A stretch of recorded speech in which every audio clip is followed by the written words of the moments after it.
నీ ఆవరణములో ఒక్క దినము గడుపుట 1000 దినముల కంటే శ్రేష్టము.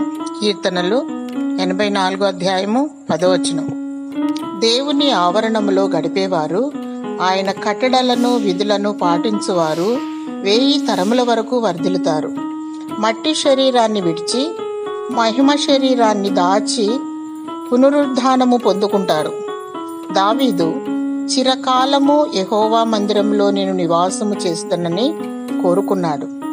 నీవు దేవుని ఆవరణంలో ఆయన సన్నిధిలో గడుపుటకు ఇష్టపడినచో నీవు చిరకాలము పరలోకపు ఆలయములో వసించు భాగ్యము నీకు అనుగ్రహిస్తాడు. అందరికన్నా దేవుని ఎక్కువగా ప్రేమించాలి. ఆయన సన్నిధిని కోరుకోవాలి. పాపము, శాపము మరియు చీకటి లయమైపోతుంది.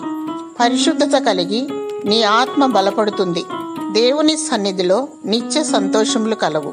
విలువైనది చేపట్టు, ఔన్నత్యము పొందుకో, నీ బ్రతుకు ధన్యమవుతుంది. దేవుని సన్నిధి నీకు పెన్నిది. దేవుడు తన సన్నిధి కాంతి నీకు అనుగ్రహించి వర్ధిల్ల చేయునుగాక. ఆమేన్.